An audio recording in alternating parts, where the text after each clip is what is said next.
Welcome. Welcome to Satsang. 2 weeks ago we had a talk about, the Satsang was about the inner unrest or inner discontent that most people suffer from. And we covered it, and apparently it proved quite popular. The comments were very favorable, and we had quite over 1,000 views of it. So, but many letters were received where they asked, could you go deeper into that? Why most people suffer that inner discontent. So let's go into it. Also, I've had a few emails. The first two are going to help us to go a little deeper into the cause of it. But I would like you to participate and say what comes to you from your own heart. Okay, this is important.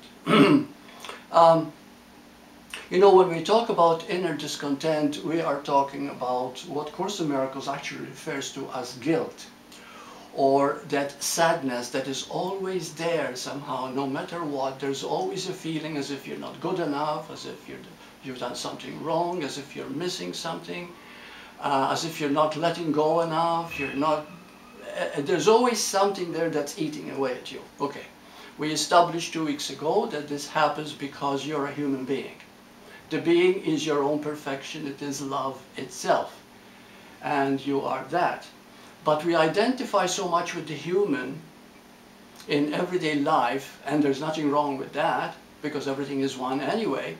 But the thing is that we identify so much with the human that we forget the being. That everything emerges towards being. You know, when we think about being, we're thinking about timelessness. You see, we think that, because we have a linear brain, a human brain, we think in terms of time all the time. Time is going by. But in actuality, if we look at reality or realize it in our heart, time is relative. Just like Einstein said, and all great men who realize the truth know. It is the earth rotating around the sun, creating the semblance of time, seasons, etc., etc. And we give them different names, but in truth, it's all a circle, repeating over and over again. Why? Because in truth, you are now itself. That is the being. The being is now. This moment is the whole truth. It took me 27 years to realize something so simple. Because I studied philosophy, psychology, I majored in many studies, I've read every conceivable book. But then it came to me, there's nothing to know. Just to feel now is all that there is, and it teaches you everything you need to know, because now is the silence of the heart. And when we learn to listen to it, there's nothing that we cannot know. So what causes the inner sadness, the inner discontent, is because we try to figure out everything with the mind. Everything with the mind. Let me think about it. You see, I want to figure it out. I want to make sense out of it, but not forgetting that the individualized mind, I'm not talking about the universal mind, I'm talking about the individualized mind, is extremely limited. And it deals only with its own experience. And even Albert Einstein said, you cannot solve a problem with the same mind that created it. So we see here that we have to go into a higher realm of understanding and knowing and seeing, which again brings us to being, to be. Okay, so, so now what do you feel is the catalyst of this deep feeling of, you know, of discontent? What comes to you? What is it, its expression? Why it's always there? What makes us do what we do? What is it that we do? For me, it's a longing to go home, a longing to be one with something I know is there but think I'm separated from. Very good. It is that separation. It is that feeling of separation.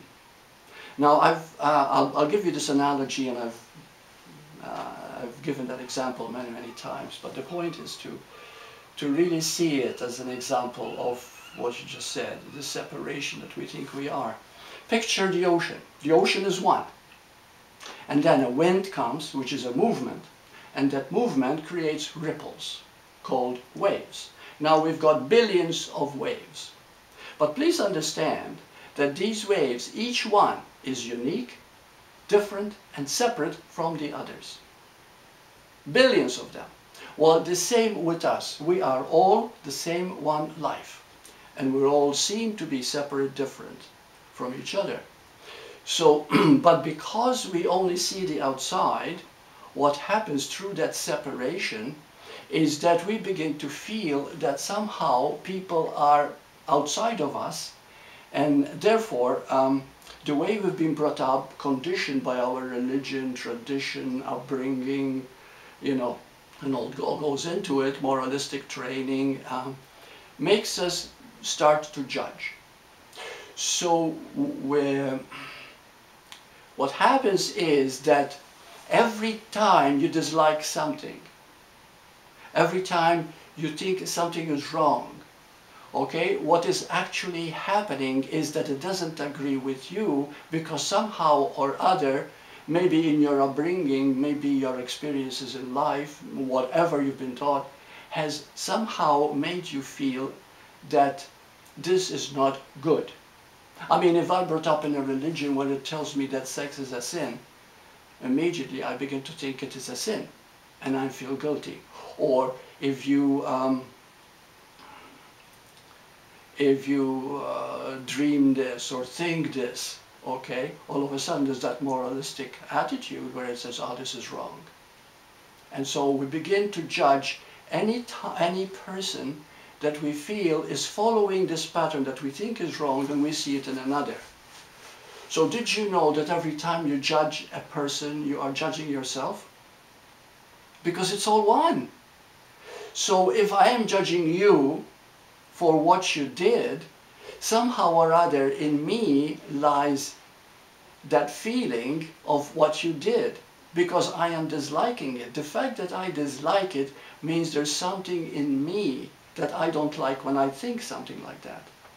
But I project it. So this is what we do. So in other words, what I'm saying is that we are judging all the time. Now, how often do we judge?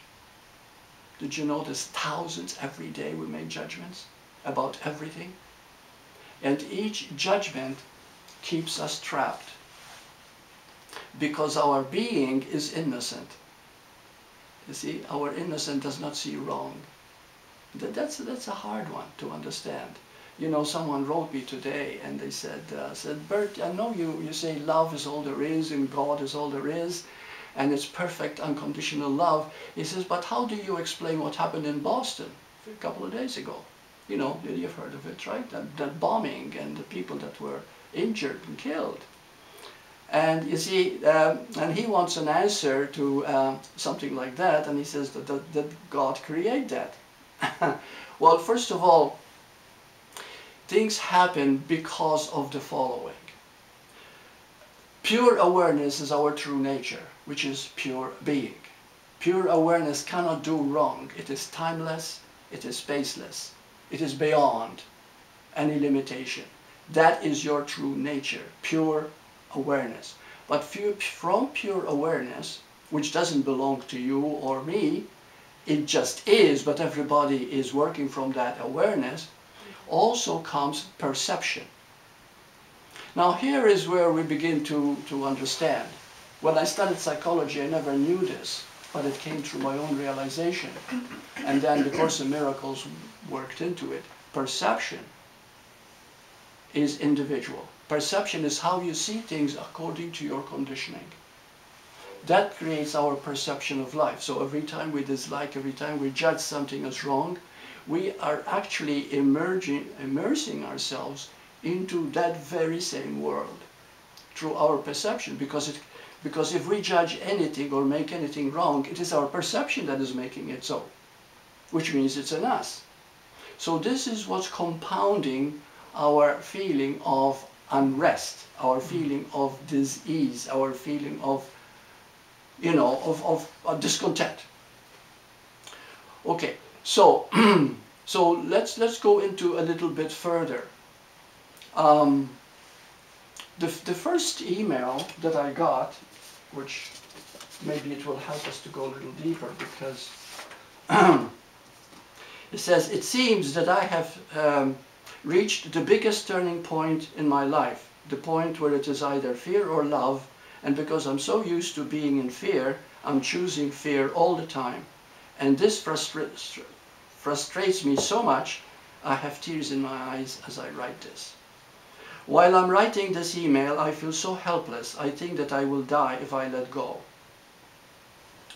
Okay, what this will help us here is this, that within the love that we think we are is an emotion.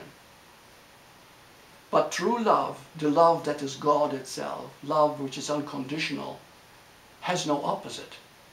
Course in Miracles makes this beautiful quote. It says, the opposite of love is fear, but that which is all-encompassing can have no opposite. Now, if we understand this, I think this covers it all, right here and there. Okay? You're familiar with the Course in Miracles? Mm-hmm. Okay. So that quote is so all-encompassing itself. First of all, when we think in terms of love, we think in terms of human love, which is emotional love. Emotional love is filled with fear. Fear of commitment, fear of getting hurt, fear of rejection, fear of losing person of your love, jealousy. It's filled with fear because it is still emotional, wanting to possess, to own that which you love, and afraid to give yourself totally. And this is why we're afraid to let go, because letting go would mean actually to surrender, to let go of yourself, who you think you are. You see, which is an incredible, incredible step. But at the same time, that's the liberation, that's the real freedom. That is when the discontent is gone. The only time that we finish with this inner discontent is when we realize our true nature as the very love we want to go home, like you said. Okay? So our home is our true nature, our very being itself. Okay, so so when we talk about love and fear, okay, a woman wrote me and she said, Bert, she said, I think you are wrong. She said, because when you always say that the opposite of love is fear, but love has no opposite. Well, in a way she is right, but then again she's probably doing it intellectually, because if she goes deep enough into unconditional love, which is the very nature of love, which is the nature of oneness, we're all one, that's the awakened state of consciousness, okay? We'll discover that that very love itself, unconditional love, has no opposite in it, because all fear drops the moment you realize your nature is love. You see? But initially, you think of love as loving someone or something. True love, complete love, unlimited love has nothing to do with that. It is simply realizing that you are life itself. In other words, the wave on the ocean suddenly realizes, I am more than just a wave. And the other waves are not separate from me, because we are all the same one water, the same one ocean. And in that realization lies the completion, the fullness of the being. You see? So, okay.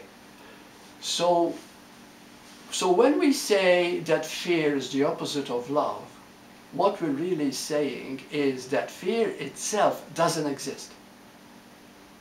Because if love is the very nature of being, if love is the very nature of God, of the wholeness, okay? And now when I say God, I'm not talking about an entity here. I'm talking about love itself, okay? This is the nature of our true home. This in itself is complete. It is called heaven. You can call it that, okay? Our true home. So when we find it, we find that fear never existed. So fear itself is not something. Fear is the unawareness of our true nature as love, thinking that there is the possibility of not being love. Yeah. So is it like fear is our illusion of separation? Yes, illusion of separation. And so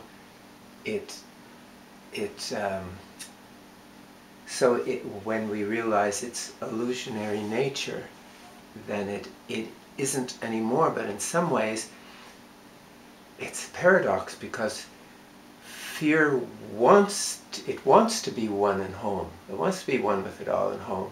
It just doesn't realize that it has self-separated. That's right. Which is impossible. Which is impossible. Because separation is not possible. Right. Just so like the wave illusion, is separate from the water that is itself.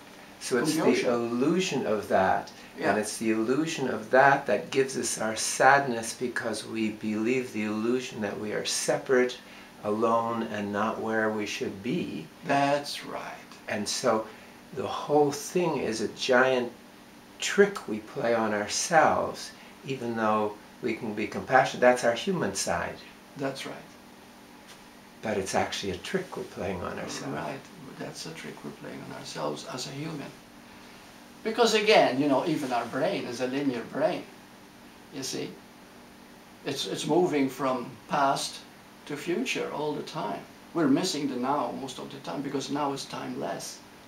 You see, we're not talking, when we talk about now, we're not talking about the present time. We're talking about this moment, which is eternal, because there's no exit to now.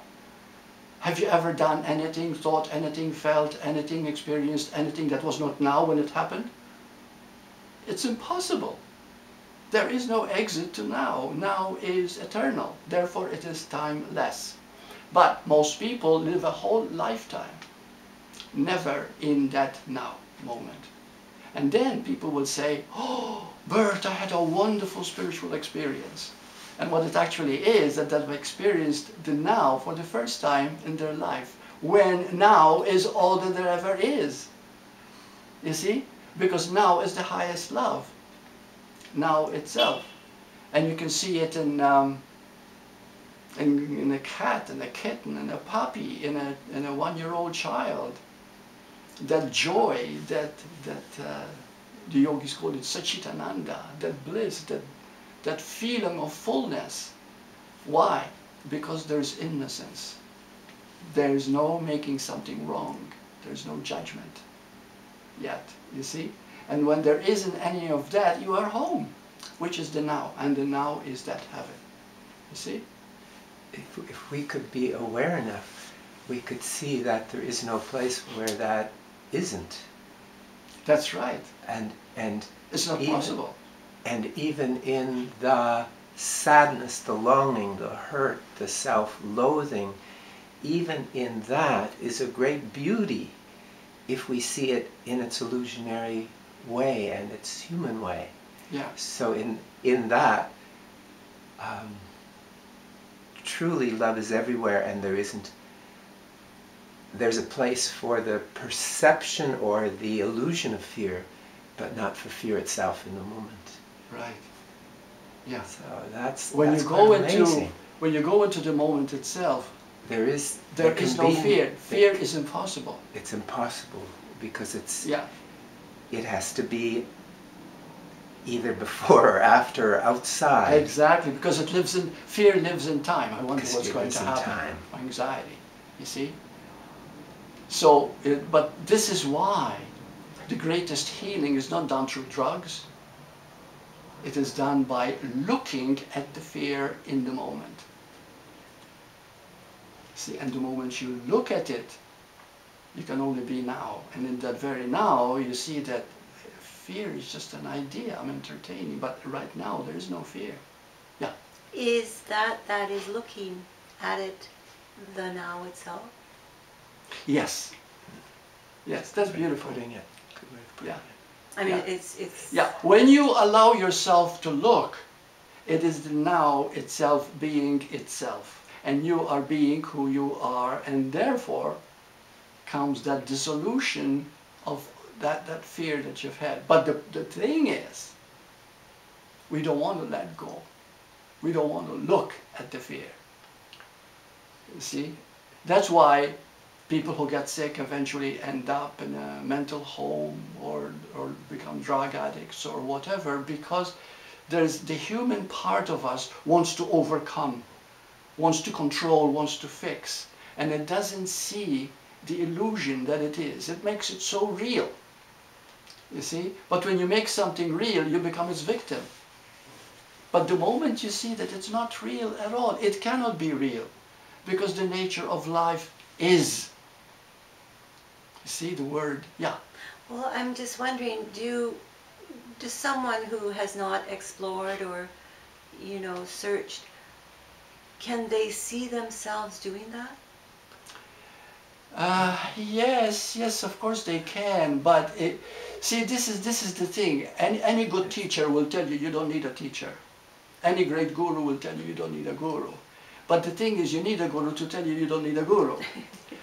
You see, so to answer your question, everything is possible, but to do it by yourself without guidance, or somebody who's gone through the same process that you are going through, it will become very, very difficult. So you need a guiding hand, but that doesn't mean he or she knows better than you. It is just going to show you that if you listen to the moment, if you just be here and allow yourself, that letting go itself will teach you everything you need to know. So sometimes you need a hand, to give a hand to somebody, to help them see how simple it can be. That's called love.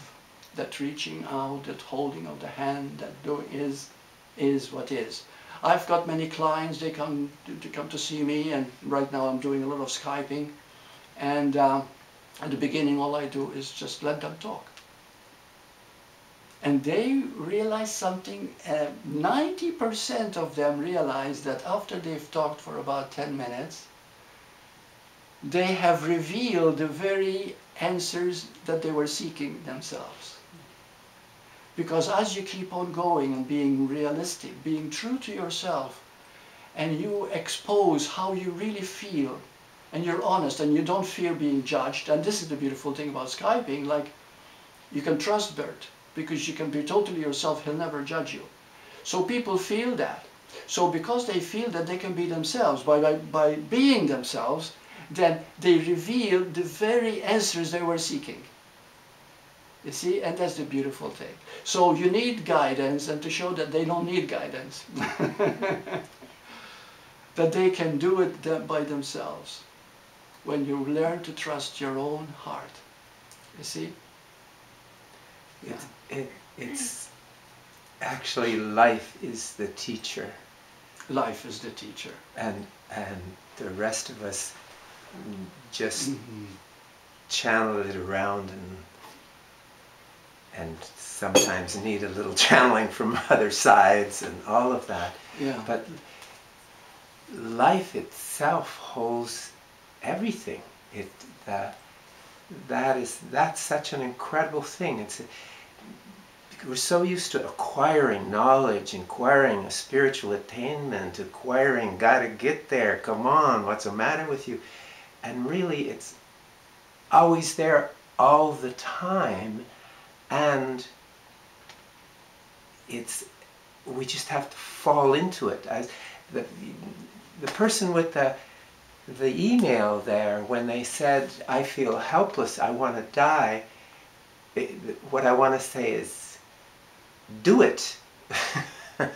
Because there'll be something that will die and something that has always lived. But you also said there's a great fear of letting go. Of letting go. That's because yeah. So just like Jesus said, he said when you how was it put? He says, when you die to yourself, you find yourself. Yeah. So what dies is always the ego, because you yourself can never die, because you never existed. You just are. You're pure awareness. You see, that's the beautiful thing.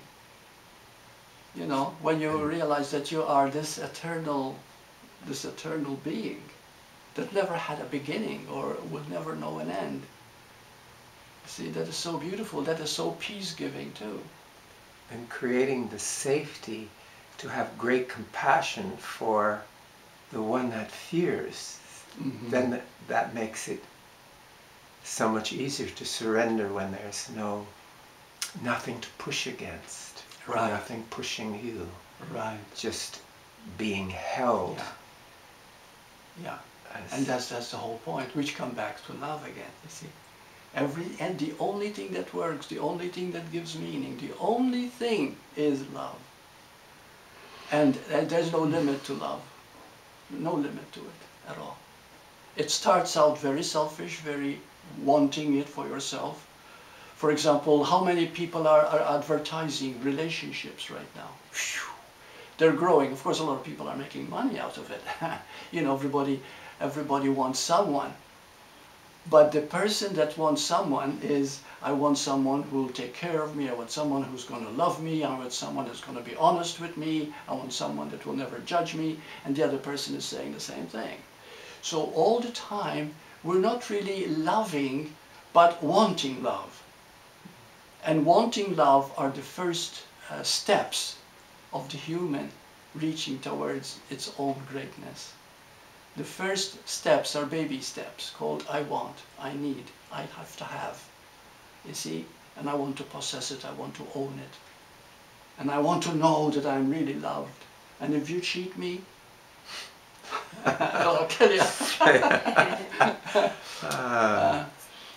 But love itself it starts to grow to the point where you love someone so much that all you care is their happiness.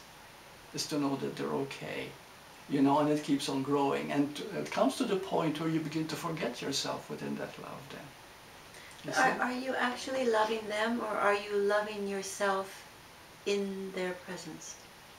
That's very good. It's both. It's both, because love is so all-encompassing that when you try to define it, it falls at your feet. It's It's just an expression. It's an expression, yeah.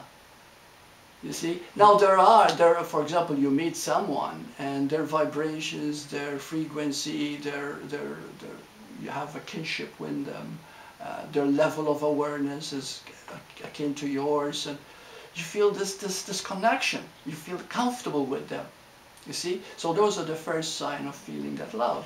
You feel comfortable. You feel so comfortable that you can be totally yourself with this person, and you know that they're not going to control you or judge you or misinterpret you, and that begins the awakening of true love. But are you really loving that person, or is that person creating a space in which both of you are growing in that love in your own heart?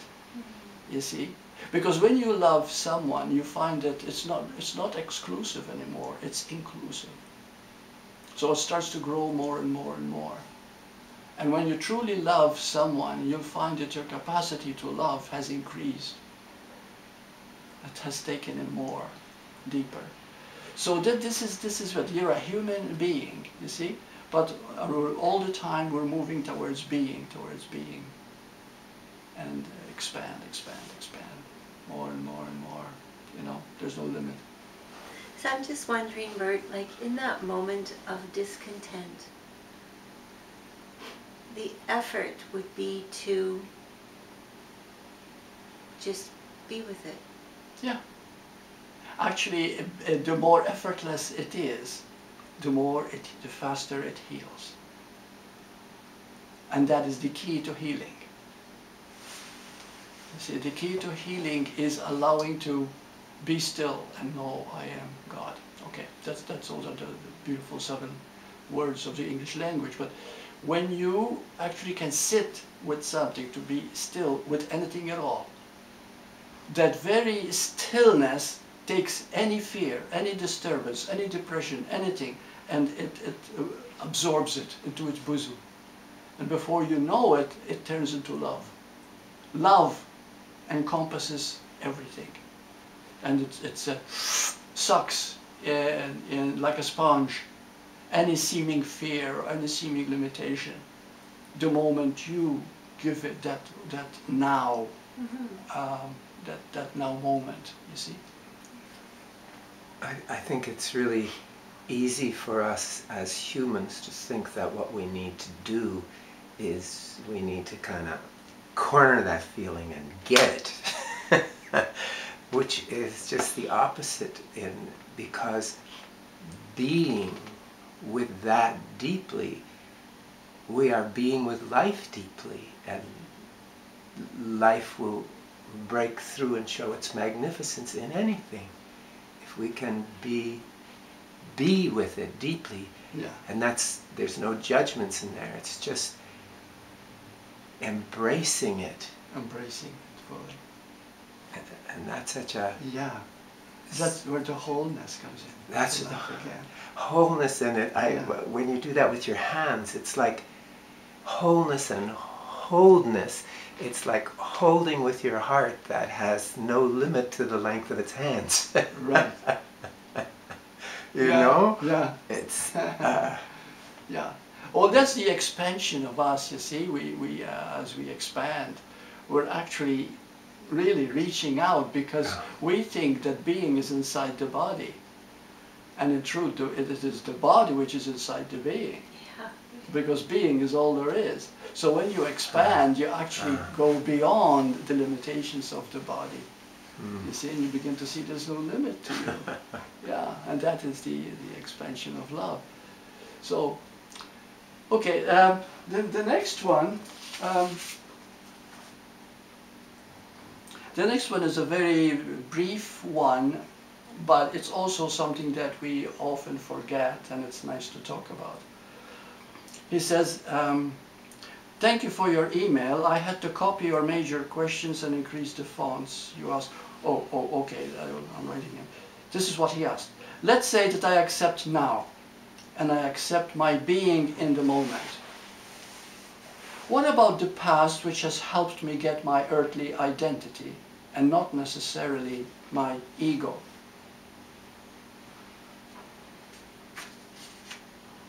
Can we feel that?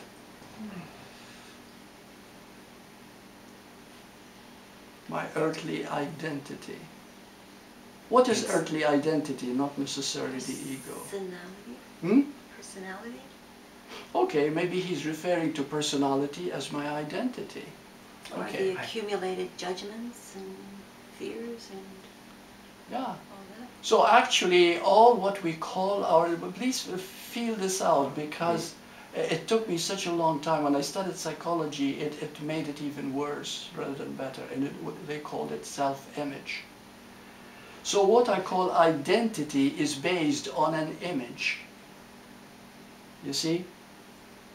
And it was Assaggiola, the founder of psychosynthesis, who said that 95% of our energy is spent protecting, defending, and maintaining our self-image. And it's all imagination. Image, imagination. So, you see, we keep referring to our identity, but our identity, the identity of the wave is that it's water.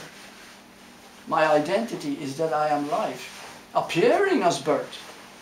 Yes, I'm appearing as this body.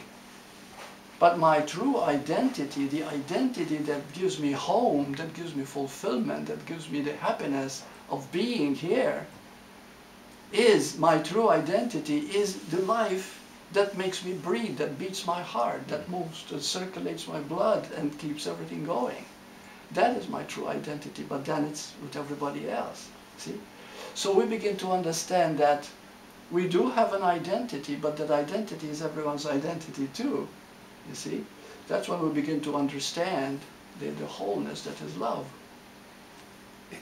It seems impossible to... We strive to know and have an identity, and yet it is impossible to know that kind of identity and be surrendered in the moment, because in that moment you don't know anything, and Right. you know what I mean? Oh yeah, do I? Yeah.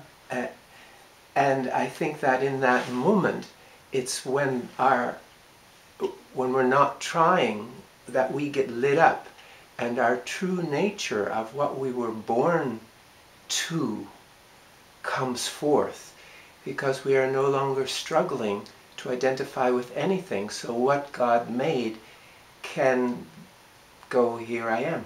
Yeah. But And in that simplicity of I am, I just